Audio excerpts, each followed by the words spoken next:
945-0700. DB Sweeney, good morning.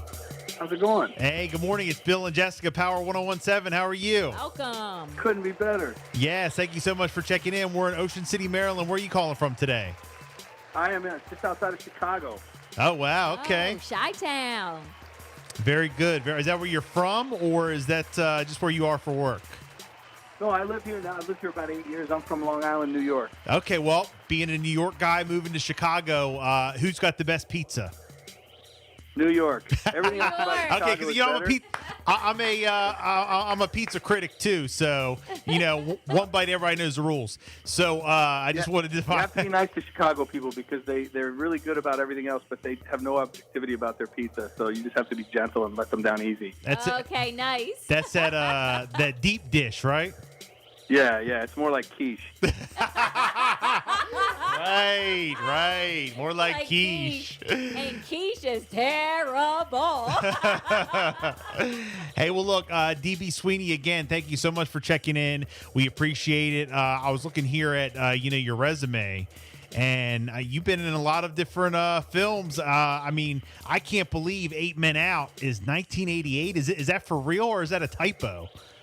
Yeah. It's fun to have. I got a couple of movies, 8 Men Out and Lonesome Dove, and The Cutting Edge that are approaching 30 years old, and it's just great that people still watch them and they hold up. So I'm very happy, to have movies that have become perennials for some people. Yeah, no, absolutely. You played Shoeless Joe Jackson in 8 Men Out. An ex-hockey player, the Cutting Edge in 1992.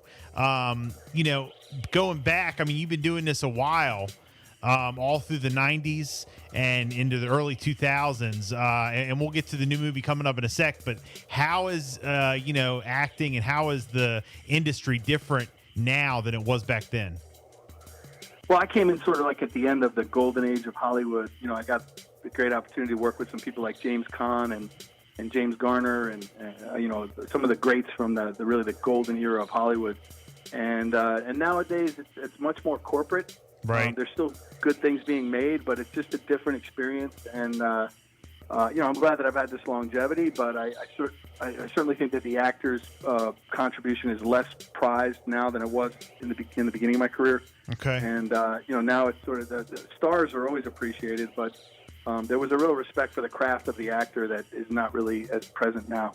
Well, we used to always say that about radio. We're lucky to work at a local, company who really cares about talent. And when you get in, you stay in. But, with the whole corporate, you're more of a number, like people on the air than you are like, this person can play this actor. You can pick like out of 5 people can, do this air shift, or 5 people can act in this, role.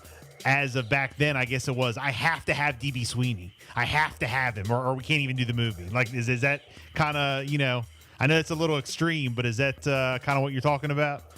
Yeah, it's that, and also it's that people understood that when you're portraying a role, on a set, that there's a process you need to go through, and then, not that you'd be self-indulgent with all the method acting nonsense or anything like that, but just that there was a time that it took to do things properly. Yeah. And I just don't see it the same now. It's more, driven by the schedule. Right. And, we got to go, we got to get it done. So it's just a different emphasis. But, I know how to do it in a faster way. So it's not a problem for me. But I just feel like it's not as good for younger actors coming in to develop their craft. Well, you got this brand new movie, the Manson Brothers Midnight Zombie Massacre.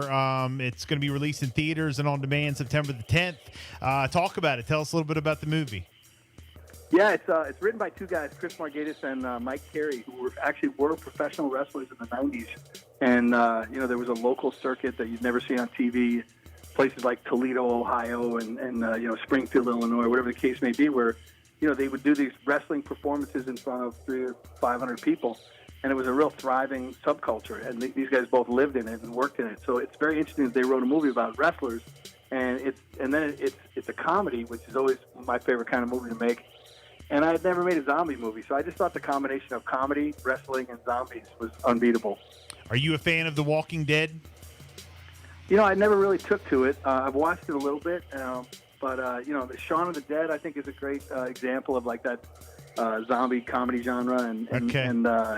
28 Days Later, I like that one. That's not as much a comedy, but I think people can't get enough of zombies, so hopefully Yeah. they'll check this one out too. Yeah, well, it's funny. We actually recently interviewed someone from The Walking Dead, and talking about zombies. Here we go again. It's just like a popular thing, that not I think realistic. Gets you away from your day-to-day life. It's so crazy, and it's this perfect escapist vehicle. Yeah. Is this one of the first major films that you've been in? It seems like since what, 2010? Is that right? Am I reading this right? The movie, we filmed it about a year and a half ago, but no, I've made a lot of movies since 2010. So no, I've been very blessed. For 35 years, I've really never stopped working. So it's been Wow. it's been a great ride. Very good, very good. Anything that you haven't done yet that you want to?